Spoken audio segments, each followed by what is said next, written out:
আন্দোলনটাকে কোনোভাবে থামিয়ে দেওয়ার চেষ্টা করা হচ্ছে। তো যেভাবে বলা হয়েছে কালকে হাজিরা দেওয়ার জন্য, আমি নিশ্চয়ই সহযোগিতা করব তদন্তে।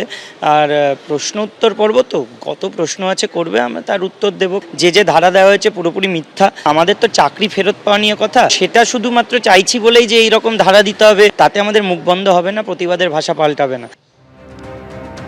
উচ্চ মাধ্যমিকের ফল প্রকাশের পর ৩ সপ্তাহ কেটে গিয়েছে, কিন্তু এখনো ওবিসি মামলার জটে আটকে রয়েছে কলেজ ও বিশ্ববিদ্যালয় ভর্তি প্রক্রিয়া।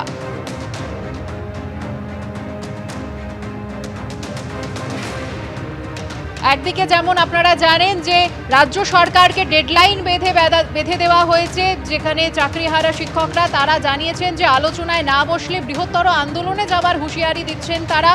তখনই চিন্ময় মণ্ডল চাকরিহারা শিক্ষককে আজ বিকেল 4টের সময় বিধাননগর উত্তর থানায় তলব করা হয়েছে।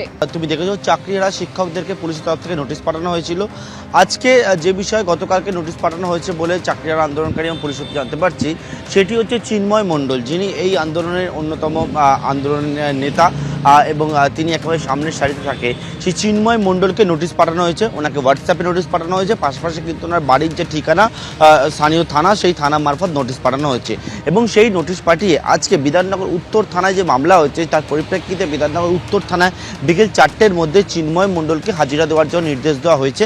এবং এক্ষেত্রে এই মামলা যেহেতু তদন্ত করছে বিধাননগর কমিশনারেটের গোয়েন্দা বিভাগ, সেই গোয়েন্দা বিভাগের যিনি তদন্তকারী অফিসার, তিনি কিন্তু ওনার সঙ্গে কথা বলতে চান। মূলত যে বিষয় উল্লেখ করা হয়েছে নোটিশে, এর আগেও যে নোটিশগুলো সার্ভ করা হয়েছিল অন্যদেরকে, সেই একই কথা সেখানে উল্লেখ যে 15টি ধারায় মামলা হয়েছে, জামিনযোগ্য ধারাও রয়েছে, যার মধ্যে বলা হচ্ছে সরকারি কর্মীকে কাজে বাধা, সরকারি কর্মীকে মারধর করা, সরকারি সম্পত্তি নষ্ট সহ একাধিক বিষয় রয়েছে, সেকেই তাদেরকে জিজ্ঞাসাবাদ করার প্রয়োজন রয়েছে। এবং সেই মধ্যে আজকে বিকেল 4টের মতো বিধাননগর উত্তর থানায় এসে ডিডির যিনি তদন্তকারী অফিসার রয়েছেন, ওনার সঙ্গে দেখা করার জন্য নির্দেশ দেওয়া হয়েছে। অন্যদিকে এটাও উল্লেখ করা যে নোটিশে যদি আজকে না আসে বা নোটিশ যদি কমপ্লাই না করা হয়, তাহলে আইনানুগ ব্যবস্থা নেওয়া হবে।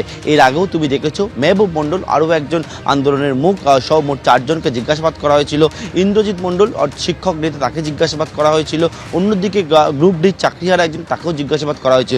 পুলিশের তরফ থেকে বলা হচ্ছে একদিকে যে বিষয়টা, সেটা হচ্ছে গত 15ই মে বিকাশ ভবনের সামনে যে পরিস্থিতি তৈরি হয়েছিল, সেই পরিস্থিতির জন্য কে বা কারা এই ঘটনাটি ঘটেছিল সেই বিষয়টা তাদের জানার প্রয়োজন রয়েছে। অন্যদিকে যাদেরকে নোটিশ পাঠানো হচ্ছে, তারা বলছেন যে একেবারে ভয় দেখানোর জন্য তাদেরকে কিন্তু এইরকমভাবে আন্দোলনকে দমিয়ে দেওয়ার জন্য এই নোটিশগুলো সার্ভ করা হচ্ছে। কেউ তারা জানাচ্ছেন পুলিশকে তারা সহযোগিতা করবেন। আজকে চিন্ময় মণ্ডল আসবেন কি না সেই বিষয়ে তিনি জানিয়েছেন ইতিমধ্যে যে তিনি তার আইনজীবীর সঙ্গে কথা বলছেন, পরামর্শ নিচ্ছেন এবং তিনি জানিয়েছেন পুলিশের যে নোটিশ, সেই পরিপ্রেক্ষিতে তিনি জানাচ্ছেন এটাও যে পুলিশকে তিনি তদন্তে সহযোগিতা করবেন।